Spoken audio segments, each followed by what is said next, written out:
22 से 25 साल के बीच में जब आपकी इनकम स्टार्ट होती है, चाहे वो बिजनेस से हो, चाहे वो जॉब से हो, तो पहली 5 साल ये 3 चीज़ों से दूर रहना है। पहला जो काम है वो ईएमआई ट्रैप से बचना है, चाहे फ़ोन लेना हो या फिर बाइक लेना हो या फिर छोटी जो भी अचीवमेंट के लिए आपको कम से कम 5 साल तक ईएमआई ट्रैप से दूर रहना है।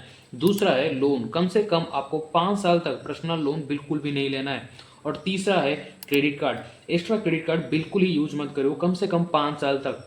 एंड अगर आपको लगता है कि 30 साल की उम्र में आप ये सारे चीज़ें कैश से खरीद सकते हो, तो इन 3 चीज़ों से दूरी रहो। देखो, इससे आपका स्ट्रेस कम होगा और कॉन्फिडेंस हमेशा ऊपर रहेगा, क्योंकि आपको पता होगा कि आप अपने ग्रुप में एक लोन फ्री पर्सन हो। लोगों के पास कार होता है, बाइक होता है, पर कॉन्फिडेंस नहीं होता है, क्योंकि उनको पता है अगले महीने ईएमआई भी भरनी होती है, जबकि आप ये सब आराम से कर पाओगे। एंड और एक काम स्टार्ट कर लो, आपकी इनकम स्टार्ट होते ही आप इन्वेस्टमेंट कम से कम 20% आप इन्वेस्टमेंट करना स्टार्ट कर लो।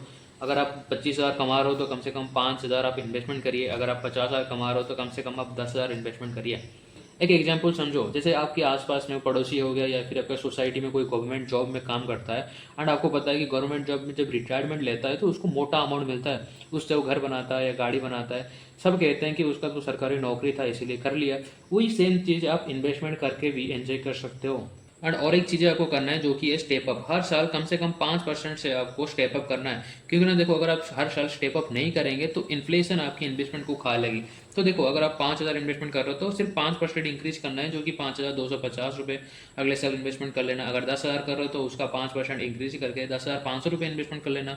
इससे क्या होगा कि आपका जो इन्वेस्टमेंट वो इन्फ्लेशन को बिट कर देगा। ठीक है, अगर आपको वीडियो अच्छी लगी है तो वीडियो को लाइक करिए, शेयर करिए एंड फॉलो जरूर करिएगा।